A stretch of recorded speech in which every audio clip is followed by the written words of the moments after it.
Hello students, welcome to Core classes. आज की video है CHE01 यूनिट 6 इसका स्टार्ट किया हुआ था। इसके कुछ टॉपिक्स हैं तो उसका अगला पार्ट अपलोड कर रहे हैं।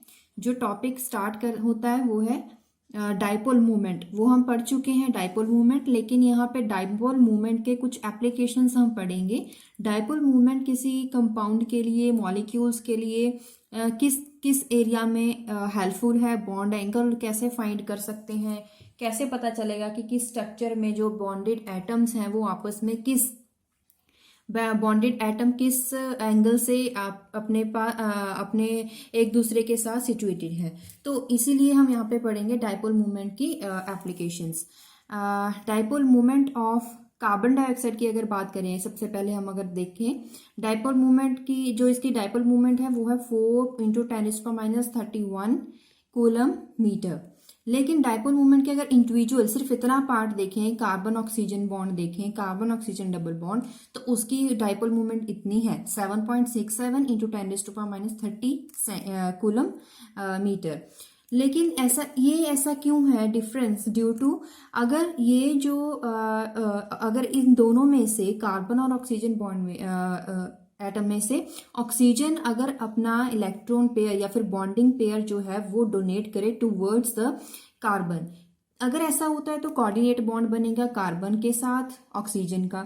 लेकिन जो अगर डायरेक्शन की बात करें डाइपोल मूवमेंट में, अगर हम कैलकुलेट करते हैं तो हमें ये पता है कि जो ऑक्सीजन है it is more electronegative as compared to carbon. तो वो उसकी इलेक्ट्रोनेगेटिविटी ज़्यादा होने की वजह से वो इलेक्ट्रॉन पेयर को अपनी तरफ अट्रैक्ट करता है। तो इसका जो डायरेक्शन होगा वो अपोजिट होगा। इसका अगर इसका देखेंगे तो कार्बन से लेकर ऑक्सीजन की तरफ जाएगा, लेकिन ऐसा ही ऑक्सीजन दूसरी तरफ भी है, तो वहां पे भी क्या होगा, कार्बन से जो इलेक्ट्रॉन डेंसिटी है वो पुल होगी टुवर्ड्स ऑक्सीजन। अब ये दोनों जो डायरेक्शन है वो अपोजिट हैं। अपोजिट डायरेक्शन होने की वजह से इसका टोटल डाइपोल मूवमेंट जो है वो 0 हो जाता है। यहाँ पे लिखा हुआ है कार्बन डबल बॉन्ड ऑक्सीजन का और कार्बन डाइऑक्साइड का टोटल क्या है, 0 है। क्यों 0 है वो अभी हमने डिस्कस किया, अपोजिट डायरेक्शन की वजह से। Therefore, two carbon oxygen bond movements cancel each other in acting in opposite direction. अब बॉन्ड एंगल अगर फाइंड करना चाहें, बॉन्ड एंगल का पैलोग्राम फॉर्मूला अप्लाई करेंगे, parallelogram law of bond moments, तो उसमें एक फॉर्मूला होता है cos theta is equal to mu square total divide by 2 mu square, अगर एक हाफ पार्ट का -1। अब हम कार्बन डाइऑक्साइड का देख रहे हैं तो यहाँ पे आ जाएगा mu square of carbon dioxide divided by 2 mu square of carbon double bond oxygen -1। लेकिन म्यू कार्बन डाइऑक्साइड कितना है, 0 है। ये दोनों वैल्यू इसमें सब्स्टिट्यूट कर दीजिए। देखिए म्यू स्क्वायर कार्बन डाइऑक्साइड का 0 सब्स्टिट्यूट कर दिया और कार्बन डबल बॉन्ड ऑक्सीजन का ये भी सब्स्टिट्यूट कर दिया। 0 डिवाइडेड बाय समथिंग इज 0, तो हमारे पास जो वैल्यू बचती है वो है -1। Cos theta is equal to -1, theta है, कॉस इस तरफ जाएगा तो कॉस इनवर्स हो जाएगा। कितने एंगल पे जो कॉस की वैल्यू है वो -1 होती है, 180 डिग्री पे। तो इसलिए हमने फाइंड कर दिया कि जो थीटा है वो 180 डिग्री है, जिसकी वजह से हमें ये पता चला जो कार्बन है वो ऑक्सीजन के साथ लीनियरली सिचुएटेड है और इनमें जो बॉन्ड एंगल है वो 180 डिग्री है, जिसकी वजह से इसका स्ट्रक्चर लीनियर स्ट्रक्चर है।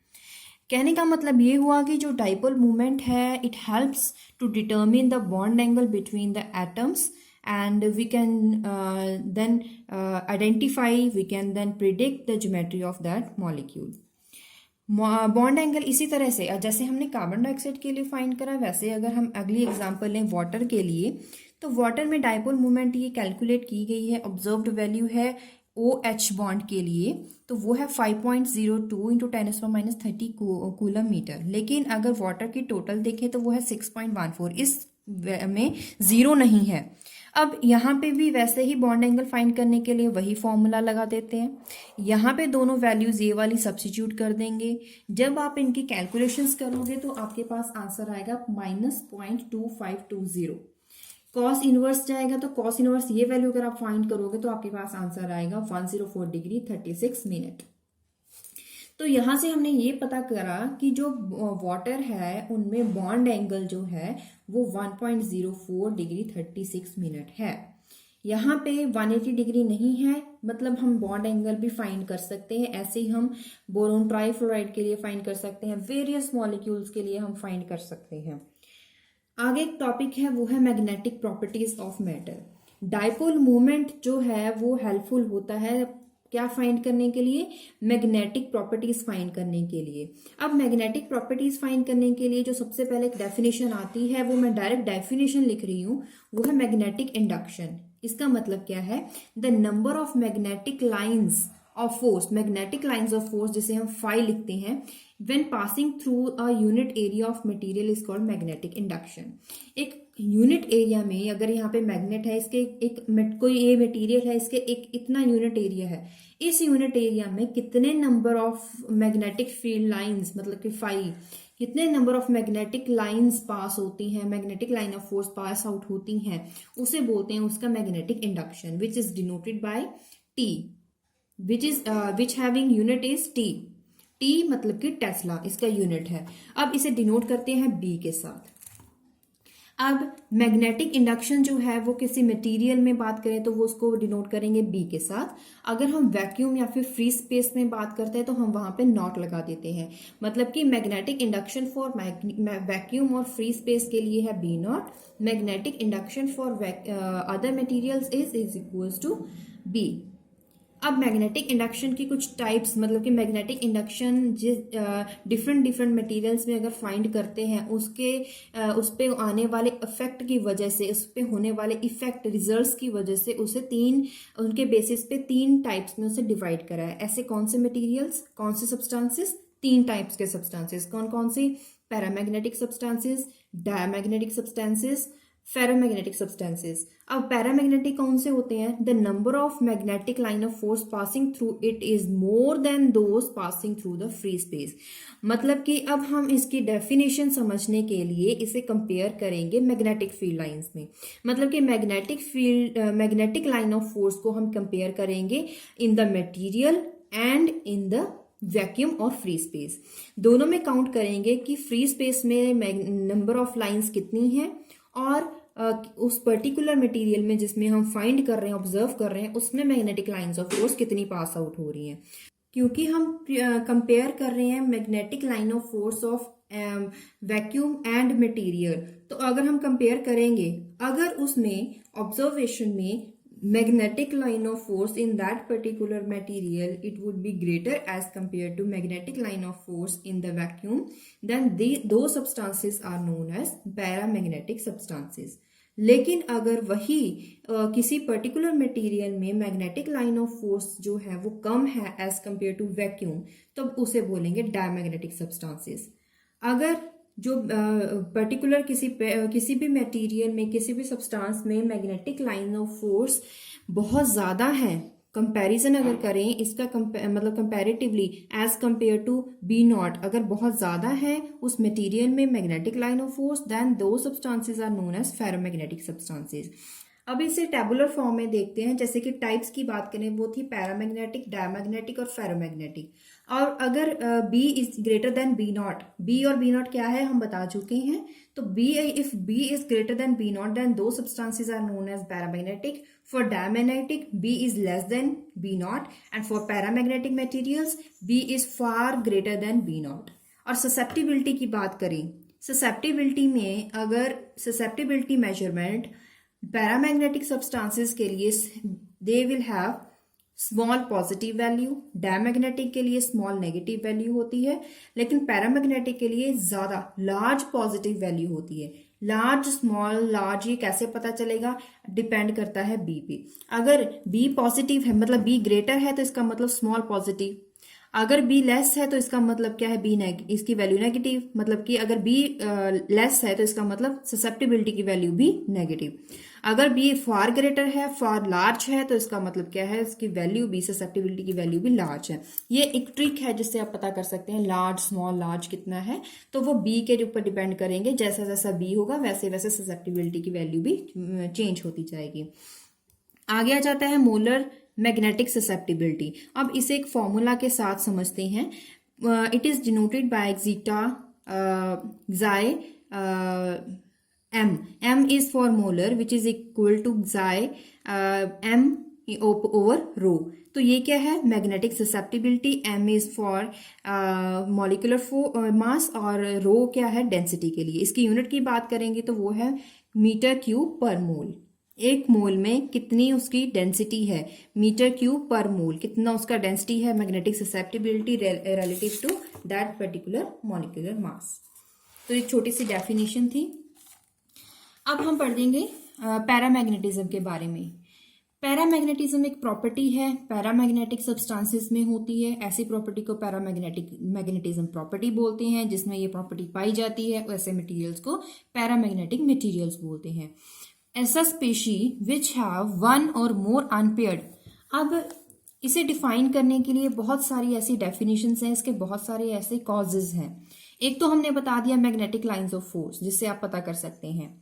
ऐसे स्पीशीज जिसमें वन और मोर नंबर ऑफ अनपेयर्ड इलेक्ट्रॉन. अब क्योंकि अगर आपको कॉन्फ़िगरेशन दी गई हो तो आप पता करें, आपको बोला गया हो कि पता करें इसका बिहेवियर कैसा होगा, मैग्नेटिक बिहेवियर कैसा है, पैरामैग्नेटिक है या फिर डायमैग्नेटिक है, तो वो आप पता कर सकते हो उसकी कॉन्फ़िगरेशन में नंबर ऑफ इलेक्ट्रॉन्स पे. अगर वहां पे एक या एक से ज्यादा नंबर ऑफ अनपेयर्ड इलेक्ट्रॉन है, अगर एक भी अनपेयर्ड इलेक्ट्रॉन है तो उसका मतलब क्या है कि उसका बिहेवियर पैरामैग्नेटिक बिहेवियर है. अगर हमारे पास एक कॉन्फ़िगरेशन है D4 तो इसका मतलब क्या है, पैरामैग्नेटिक बिहेवियर. D5 है, हाफ फिल्ड है लेकिन अनपेयर्ड है, तो ये भी क्या हो गया, पैरामैग्नेटिक बिहेवियर हो गया. अगर D10 है तो इसका मतलब क्या है, इसका क्या बिहेवियर है, इसका पैरामैग्नेटिक बिहेवियर नहीं है.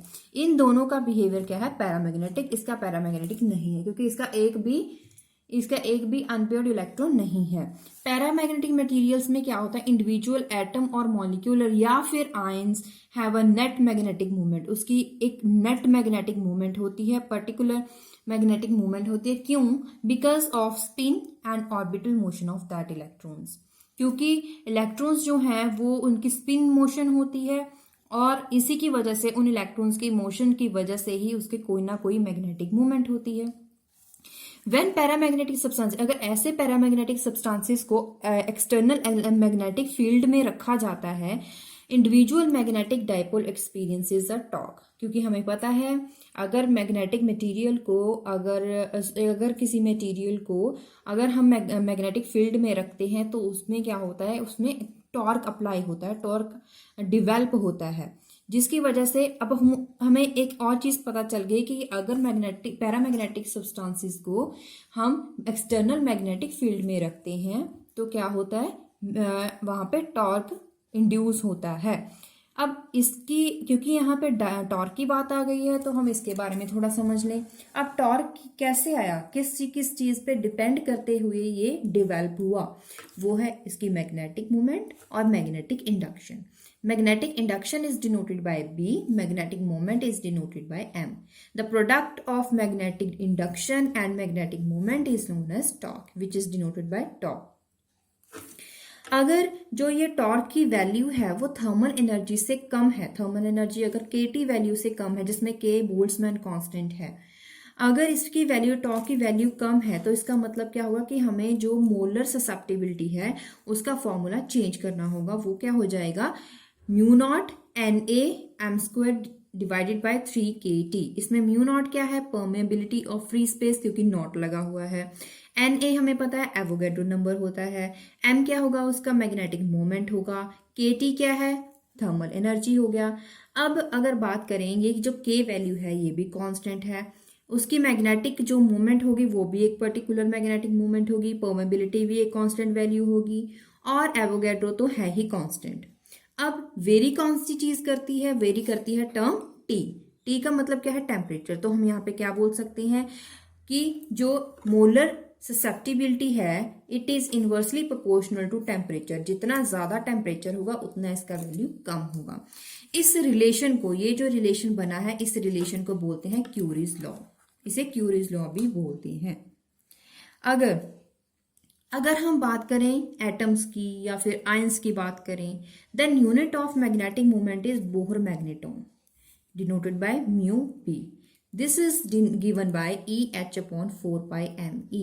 E क्या है, चार्ज ऑन इलेक्ट्रॉन, H क्या है, प्लैंक्स कांस्टेंट, 4 पाई ME क्या है, मास ऑफ इलेक्ट्रॉन। अब ये सारी वैल्यूज हमें पता होती हैं तो इसमें सब्स्टिट्यूट करें, इसकी वैल्यू फाइंड करें। अब यूनिट्स की बात आती है, this is coulomb joule second पर किलोग्राम। इसे चेंज करने के लिए जूल की वैल्यू क्या होती है, किलोग्राम मीटर स्क्वायर पर सेकंड स्क्वायर, और कूलम क्या होता है, एम्पियर सेकंड। ओके, तो इन यूनिट्स को इसमें सब्स्टिट्यूट कर दें। कूलम जो है इसकी वैल्यू क्या, हमने क्या लिखा है, कूलम की यूनिट लिखी है एम्पियर सेकंड। जूल की क्या लिखी है, किलोग्राम मीटर स्क्वायर पर सेकंड स्क्वायर। सेकंड्स तो पहले से ही है, किलोग्राम भी है, इसमें कटिंग करिए, आपके पास सिर्फ और सिर्फ बचेगा ampere metre square. This is the unit for Bohr magnetron. The magnetic moment due to unpaired electrons. अब अनपेयर्ड इलेक्ट्रॉन्स की वजह से जो मैग्नेटिक मोमेंट है उसका एक फॉर्मूला है जो आप याद रखें। इस पे एक न्यूमेरिकल पक्का आता है, 100% श्योर है, आता ही आता है, तो याद रखें इसमें से एक न्यूमेरिकल जरूर आएगा पेपर में। मैग्नेटिक मोमेंट आपको फाइंड करनी है जिसका फॉर्मूला है n×n+2√μb। अब n क्या है, नंबर ऑफ अनपेयर्ड इलेक्ट्रॉन। अगर यहाँ पे D4 के बारे में पूछा है कि D4 कॉन्फ़िगरेशन के लिए आप मैग्नेटिक मोमेंट कैलकुलेट करें, तो आपको n क्या फाइंड करना पड़ेगा, n क्या सब्स्टिट्यूट करना पड़ेगा, 4। अगर D3 लिखते हैं तो n क्या पुट करेंगे, 3। तो इसमें फॉर्मूले में पुट करें, वैल्यूज आप फाइंड कर सकते हैं। अब क्योंकि m और इस दोनों की वैल्यू हमारे पास है तो हम इसको सब्स्टिट्यूट कर सकते हैं, क्योंकि ये फॉर्मूला यूज कर इस फॉर्मूला को यूज करके सब्स्टिट्यूट कर सकते हैं, क्योंकि हमारे पास मैग्नेटिक मोमेंट की अनपेयर्ड वाला फॉर्मूला है। तो इस वैल्यू को इस फॉर्मूला में सब्स्टिट्यूट करें m² में, तो क्या हो जाएगा, इसका अंडर रूट खत्म हो जाएगा, म्यू बी का क्या हो जाएगा, म्यू बी स्क्वायर। तो हमारे पास एक नया फॉर्मूला आ जाता है, मोलर मैग्नेटिक ससेप्टिबिलिटी का नया फॉर्मूला। अब यहां तक खत्म हो गया पैरामैग्नेटिज्म। अब हम बात करते हैं डायमैग्नेटिज्म के बारे में। डायमैग्नेटिक सब्सटेंसेस में क्या होता है, the net magnetic moment over each atom is 0। क्यों, क्योंकि अगर जो कोई भी स्पीशी जिसमें पेयर्ड इलेक्ट्रॉन्स होते हैं, पेयर्ड इलेक्ट्रॉन मतलब कोई अनपेयर्ड इलेक्ट्रॉन ना हो, तो ऐसे सब्सटेंसेस को हम बोलेंगे डायमैग्नेटिक सब्सटेंसेस, और वहां पे डायमैग्नेटिज्म बिहेवियर है। क्योंकि सारे के सारे पेयर्ड इलेक्ट्रॉन है तो इसका मतलब क्या हो जाएगा, वहां पे मैग्नेटिक मोमेंट उसकी 0 हो जाएगी in the absence of magnetic field. All diamagnetic atoms or molecules or ion have even number of electrons. Even का मतलब क्या है, paired. Paired का मतलब 2, 4, 6, 8, 10. Thus, electron spin in diamagnetic materials are paired. हम बात कर चुके हैं। अब डायमैग्नेटिज्म अराइज कैसे होता है, जो अप्लाइड मैग्नेटिक फील्ड है, मतलब कि उस मटेरियल को अगर अप्लाइड मैग्नेटिक फील्ड में रखते हैं, this causes a change in the velocity of electron. जो मोशन है इलेक्ट्रॉन्स की वो चेंज हो जाती है, वेलोसिटी चेंज हो जाती है, कहाँ, अबाउट देयर न्यूक्लियाई, जिसकी वजह से उसका मैग्नेटिक बिहेवियर चेंज हो जाता है। डायमैग्नेटिक ससेप्टिबिलिटी की एक डेफिनेशन है, वो समझ लें। क्या मतलब डायमैग्नेटिक ससेप्टिबिलिटी पे क्या इफेक्ट पड़ता है। The applied field induces a magnetic field in the substance which opposes the applied magnetic field. Hence, diamagnetic susceptibility is negative. मतलब क्या है कि अगर applied magnetic field है, अगर उस applied magnetic field को वो material oppose करता है, उसके खिलाफ जाता है, तो वहां पे उसकी मैग्नेटिक ससेप्टिबिलिटी की वैल्यू नेगेटिव हो जाती है। क्यों नेगेटिव हो जाती है, क्योंकि वहां पे number of magnetic field lines कम हो जाती हैं as compare to free space. अब वहां पे उसकी वैल्यू नेगेटिव हो जाती है। डायमैग्नेटिक ससेप्टिबिलिटी जो है वो टेम्परेचर पे डिपेंड नहीं करती है डायमैग्नेटिक मटेरियल्स के लिए, लेकिन पैरामैग्नेटिक मटेरियल्स के लिए डिपेंड करती है, और वो उसके इन्वर्सली प्रोपोर्शनल होती है, जिसे हमने क्यूरी लॉ बोला था। लेकिन डायमैग्नेटिक मटेरियल में ऐसा नहीं है, इंडिपेंडेंट ऑफ टेम्परेचर। ये बात आप याद रखें। अब एक न्यूमेरिकल कर लेते हैं। न्यूमेरिकल क्या है, calculate magnetic susceptibility of benzoic acid. Benzoic acid में इसका फॉर्मूला, अगर हम मॉलिक्यूलर फॉर्मूला लिखे, बेंजीन रिंग होती है जिसका बॉन्ड सिंगल बॉन्ड होता है कार्बन के साथ, और वहां पे एक कार्बोक्सिलिक ग्रुप लगा होता है, कार्बन डबल बॉन्ड OOH। अब यहाँ पे नंबर ऑफ कार्बन्स सबसे पहले अगर हम फाइंड करें, नंबर ऑफ कार्बन्स कितने हैं, नंबर ऑफ कार्बन्स देखिए 1 2 3 4 5 6 तो हो गए बेंजीन रिंग के, एक हो गया कार्बोक्सिलिक ग्रुप का, टोटल 7 हुए। हाइड्रोजन के कितने हो गए, हाइड्रोजन कितने हैं यहाँ पे, एक एक होगा 1 2 3 4 5, यहाँ पे नहीं होगा 6 हो गए। बेंजीन रिंग कितनी है, सिर्फ एक। कार्बन डबल बॉन्ड हो कितना है, एक। कार्बन ऑक्सीजन कितने बॉन्ड है, सिर्फ एक। तो यहाँ पे हमने ये टोटल निकाला। तो अब हम क्या करेंगे, मोमेंट फाइंड करेंगे 7 कार्बन के लिए। एक कार्बन के लिए वैल्यू हमें क्वेश्चन में गिवन होगी, 7 के लिए हम उसके साथ मल्टीप्लाई कर देंगे। एक हाइड्रोजन के लिए हमें गिवन होगी, उसे काउंट करें कितने हाइड्रोजन है, उसे उसके साथ मल्टीप्लाई कर दें। Single bond double bond benzene ring सभी के लिए, उसके बाद उसका टोटल कर दें, यूनिट लिखना ना भूलें। ये आपके पास उसका आंसर हो जाएगा। अब अगला टॉपिक है ऑप्टिकल एक्टिविटी। ऑप्टिकल एक्टिविटी का मतलब क्या है कि अगर मॉलिक्यूल्स को लाइट की प्रेजेंस में रखते हैं तो उनका बिहेवियर कैसा होता है उन मॉलिक्यूल्स का।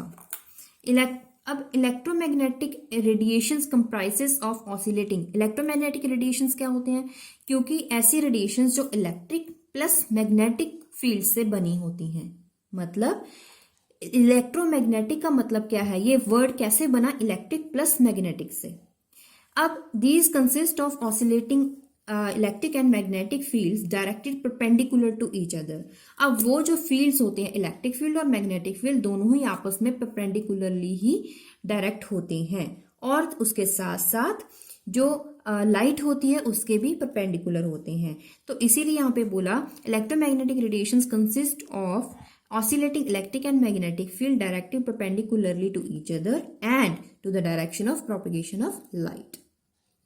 अब एक मोनोक्रोमेटिक लाइट, अगर मोनोक्रोमेटिक लाइट का मतलब क्या है, पहले आप ये समझ लें। एक ऐसी light which consist of distinct wavelength, जिसकी एक डिस्टिंक्ट वेवलेंथ होगी, ऐसी मोनोक्रोमेटिक लाइट बोलते हैं। वेन लाइट नहीं लिखा है, वेन मोनोक्रोमेटिक लाइट लिखा है। एक ऐसी मोनोक्रोमेटिक लाइट, उस लाइट को अगर एक नाइकोल प्रिज्म के थ्रू पास करवाते हैं। अब आप पूछेंगे कि नाइकोल प्रिज्म क्या होता है, NiCOl। अब यहाँ पे क्या होता है कि यहाँ पे एक 2 पीसेस होते हैं, कैल्शियम कार्बोनेट के बने होते हैं 2 पीसेस। अब ऐसे पीसेस को मतलब एक पैलोग्राम बनाते हैं ऐसे पीसेस। अब वो जो पीसेस होते हैं उसे जोड़ के एक प्रिज्म बनाया जाता है, जिसे हम नाइकोल प्रिज्म बोलते हैं। और ऐसे सब्सटेंसेस को यूज करते हैं प्लेन पोलराइज्ड लाइट बनाने के लिए। ये एक ऐसा मटेरियल है जो प्लेन पोलराइज्ड लाइट प्रोड्यूस करता है, एक ऐसा डिवाइस है। तो डेफिनेशन क्या थी, अगर मोनोक्रोमेटिक लाइट को नाइकोल प्रिज्म के थ्रू पास आउट करवाते हैं तो क्या होता है, जब रिजल्ट में लाइट निकलती है, it vibrates only one of these possible planes. सिर्फ एक ही प्लेन में मतलब एक ही प्लेन में डायरेक्ट होती है। मतलब अगर आप कहें कि सभी डायरेक्शंस में से लाइट आ रही है, अब नाइकोल प्रिज्म में से पास करवाएंगे तो लाइट एक ही डायरेक्शन में, एक ही प्लेन में क्या होगी, डायरेक्ट करेगी। Such a type of light is known as plane polarised light. ऐसी लाइट जिसका जो प्लेन है वो पोलराइज कर दिया गया है। पोलराइज करने के लिए क्या यूज करा गया, नाइकोल प्रिज्म। लाइट कौन सी ली, मोनोक्रोमेटिक लाइट।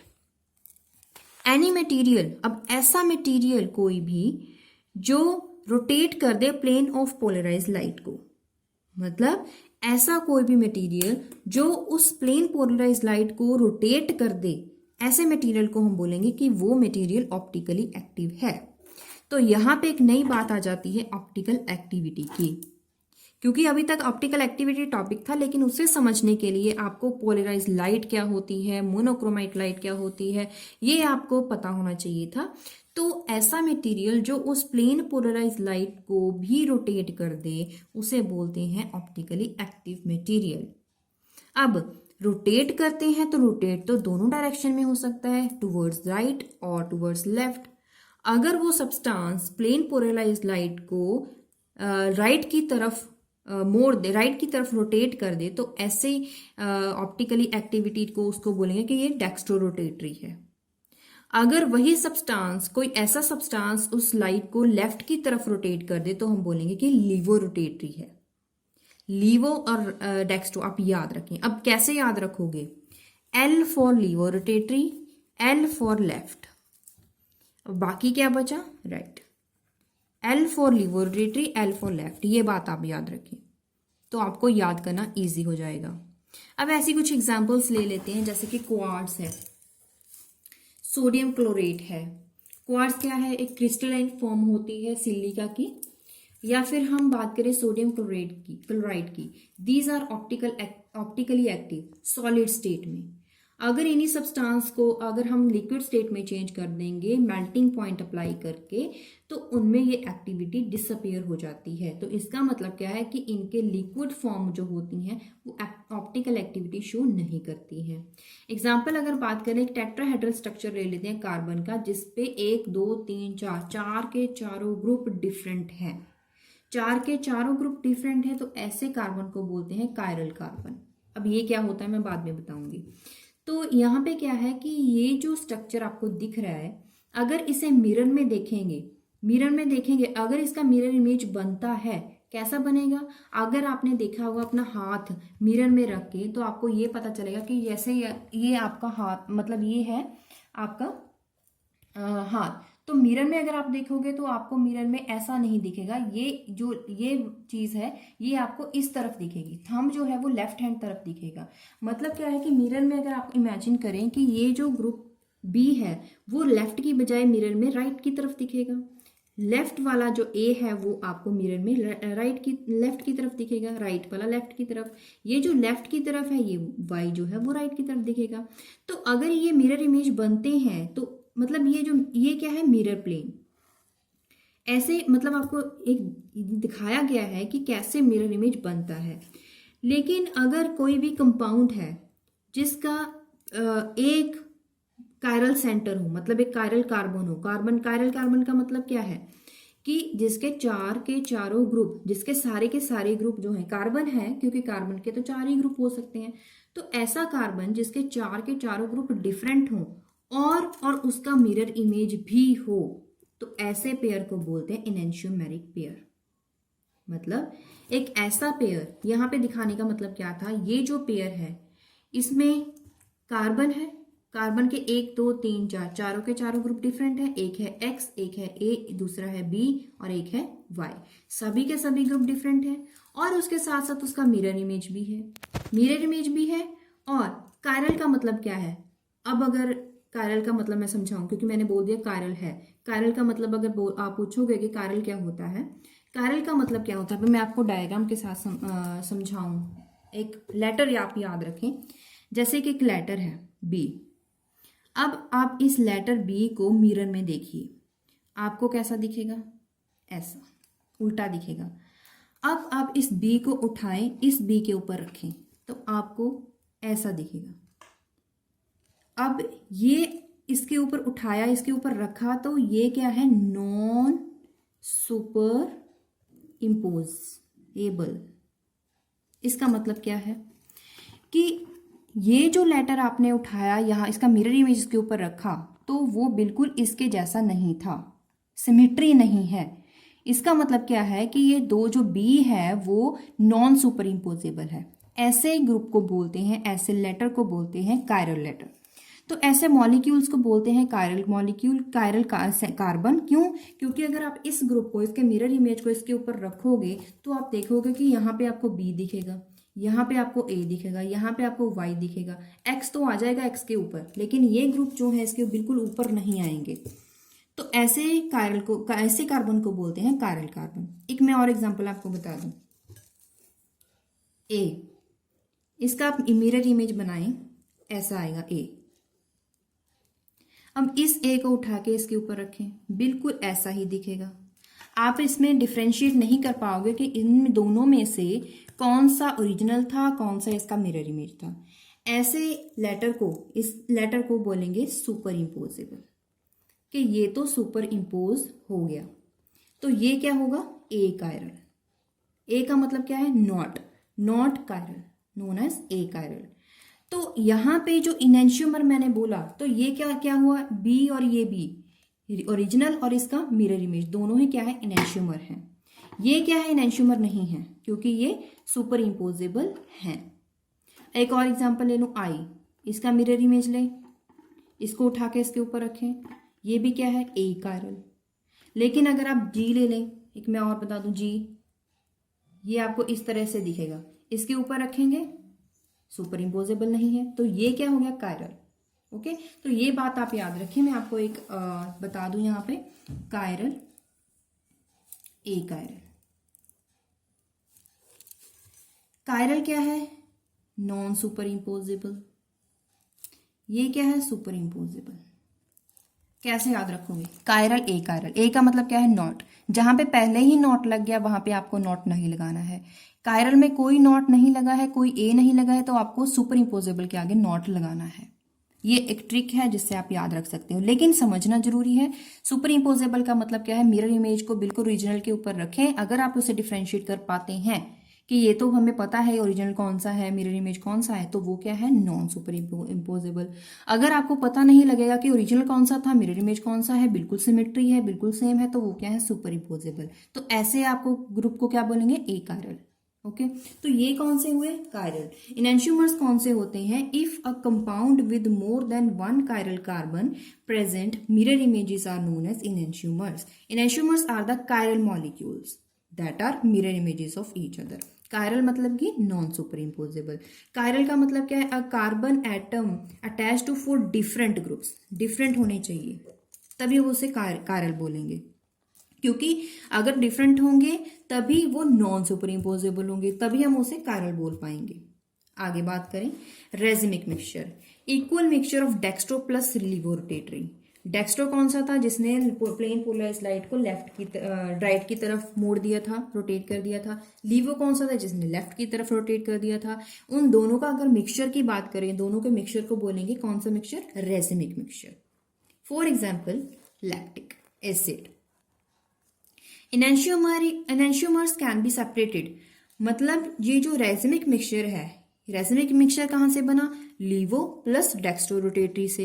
एक लेफ्ट वाला, एक राइट वाला, इन दोनों को अगर डिफ्रेंशिएट कर पाए तो क्या बनते हैं, इनएंशियोमेरिक पेयर्स। मतलब क्या है, enantiomeric pairs, enantiomers are separated from these mixtures. अब अगर मैं बोलूं यहाँ पे 1 2 3 4, एक ये मॉलिक्यूल है, एक ये है, एक ये है, एक ये है।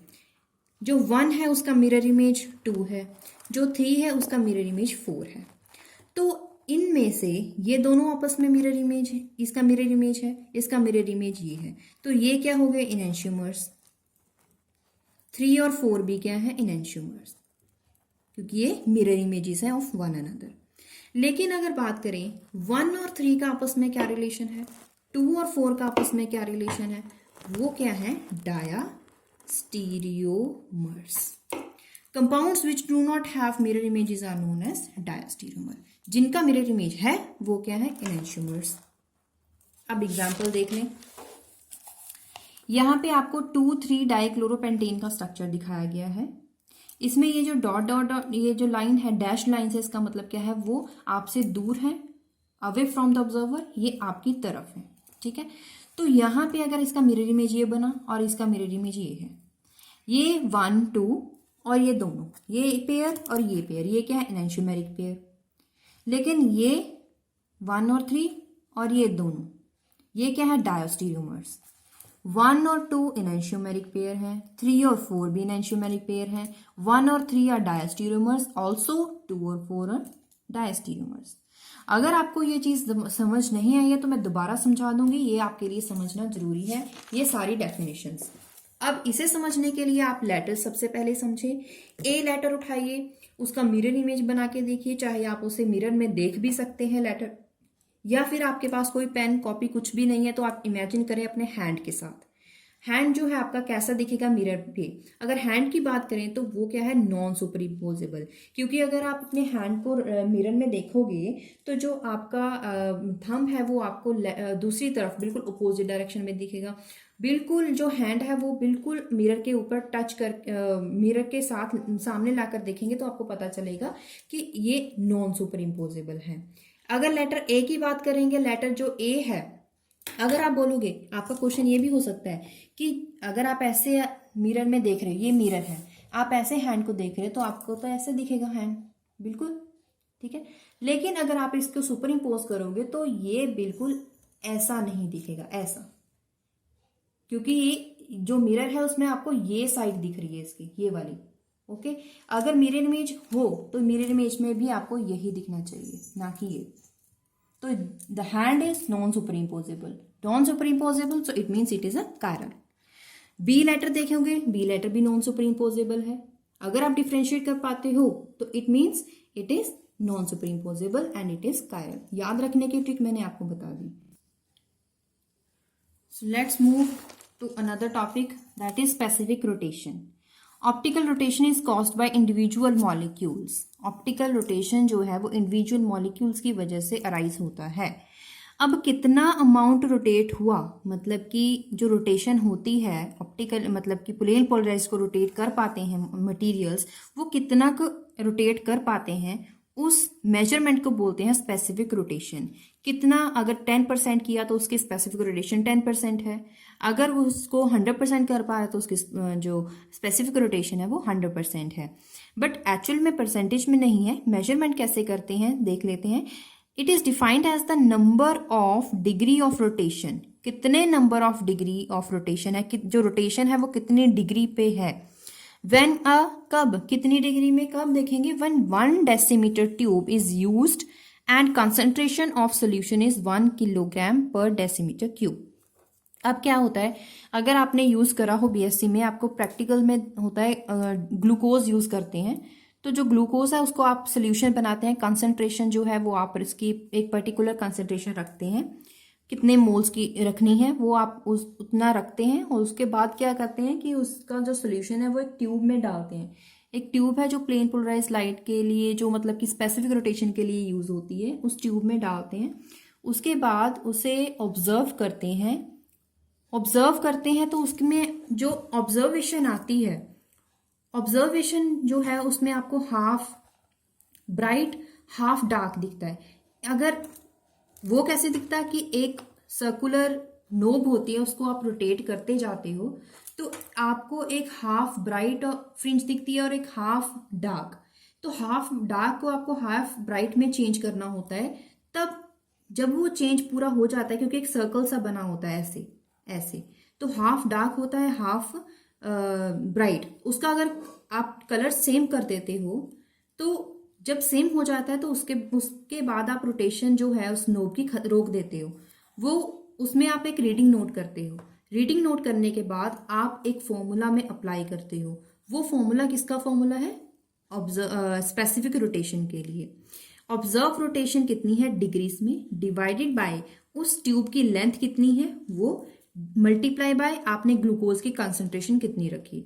अगर आप उसको कैलकुलेट करते हो तो आपके पास अल्फा वैल्यू आ जाती है, जो कि क्या है, it is denoted by alpha which is the term used for specific rotation. Lambda क्या है, उसकी वेवलेंथ।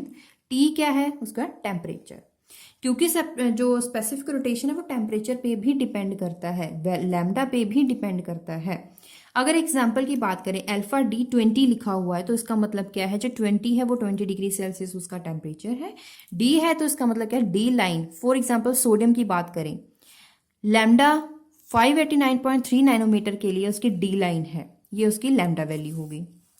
तो ऐसे हम फाइंड कर सकते हैं स्पेसिफिक रोटेशन। बीएससी में आपको एक प्रैक्टिकल आता है, फिजिक्स में भी फिजिक्स में एक्चुअल में आता है, तो आपने किया होगा। क्वेश्चन पे आते हैं, एक्सरसाइज पे आते हैं। Is it true to say that dipole moment of sulphur is 0?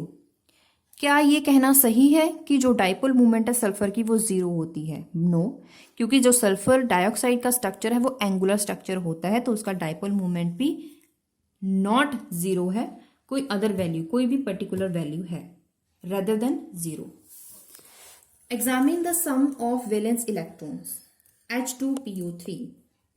कैसे फाइंड करोगे, आपको पता होना चाहिए valence electrons in hydrogen, phosphorus, oxygen. Hydrogen में कितने हैं, 1। फॉस्फोरस में वैलेंस इलेक्ट्रॉन काउंट करें, इलेक्ट्रॉनिक कन्फिग्रेशन लिख के आपको पता चलेगा 5 है। ऑक्सीजन में 2,6, तो यहाँ पे 6 है, ठीक है। और इसमें कितने हैं 2, 8, 5, क्योंकि इसका नंबर कितना होता है एटॉमिक नंबर 15, तो इसमें कितने हो गए 5। हाइड्रोजन में तो एक ही है। अब टोटल हाइड्रोजन कितने हैं 2 इंटू एक हाइड्रोजन का कितना था number of electron unpaired electron 1, तो 2 के लिए कितने होंगे 2 इंटू 1 प्लस फॉस्फोरस, एक फॉस्फोरस के लिए कितने हैं 5, लेकिन यहाँ पे एक ही है तो 1 इंटू 5 प्लस एक ऑक्सीजन के लिए 6 हैं, 3 ऑक्सीजन के लिए कितने हैं 3 इंटू 6, तो टोटल करेंगे आपके पास तो आ जाएंगे सम ऑफ वैलेंस इलेक्ट्रॉन H4P2O6। अब 4 into 1 plus 2 into 5 plus 6 into 6 total कीजिए। सिमिलरली इस केस में find magnetic moment of manganese 2 positive ions in mu B units. Magnetic moment की बात करी थी, मैंने बोला था कि ये इंपॉर्टेंट भी है, तो कैसे फाइंड करोगे। सबसे पहले आपको क्या चाहिए n, क्योंकि इसका फॉर्मूला आपके सामने है। इसके लिए आपको सिर्फ n चाहिए। n क्या होता है नंबर ऑफ अनपेयर्ड इलेक्ट्रॉन, वो आप फाइंड कर सकते हो अगर आपको उसकी कन्फिगरेशन याद है। इलेक्ट्रॉनिक कन्फिगरेशन लिखें, यहां तक कंप्लीट है, तो इसके नंबर ऑफ अनपेयर्ड इलेक्ट्रॉन कितने हैं 5, तो n की जगह क्या डालेंगे 5। 5 into 5 plus 2, 5 into 7 √35। Value solve करें, म्यू बी में आंसर आ जाएगा। Which of the following exhibit optical activity, optically activity किसमें है। अब ऑप्टिकली एक्टिविटी में देखिए इस कार्बन में 1 2 3 4 चारों के चारों जो हैं डिफरेंट हैं, कायरल कार्बन है, it is exhibiting optical activity. लेकिन इसमें देखें इस कार्बन के लिए 1 2 ग्रुप, तीसरा group hydrogen, fourth group hydrogen भी सेम है, तो इसका तो कायरल सेंटर ही नहीं है, तो इट इज ऑप्टिकली इनएक्टिव। अगर इसमें बात करें इस कार्बन पे 1 2 3 4 ये फोर्थ ग्रुप है, लेकिन ये जो हाफ ग्रुप है it is mirror image of half जो ग्रुप है, half group is mirror image, half group is mirror image, it means it is not optically active. तो ऑप्टिकली एक्टिव कौन सा हुआ, सिर्फ फर्स्ट स्ट्रक्चर। तो ये थी इसकी exercises, simple answer questions plus terminal questions. इसी के साथ यूनिट 6 ब्लॉक 2 यूनिट 6 कंप्लीट हो चुका है। अगर इस यूनिट में कोई भी डाउट है तो साथ की साथ जरूर पूछें। अगली वीडियो जब अगला लेक्चर आएगा तब उसमें उस जो इशू है, कोई भी डाउट है, उसे कंसीडर किया जाएगा। अगर ऑप्टिकली एक्टिविटी में डायास्टीरियोमर, एकायरल, नॉन सुपरइम्पोजेबल, ये जो डेफिनेशंस हैं ये आपको कंफ्यूज करेंगी, लेकिन अगर आपको एक बार कंसेप्ट क्लियर हो जाए और फिर भी समझ नहीं आता है तो आप उस ट्रिक को याद रखें जो मैंने आपको बताई थी। फिर भी समझ नहीं आता है तो आप दोबारा पूछें, दोबारा आपको समझाया जाएगा नेक्स्ट वीडियो में।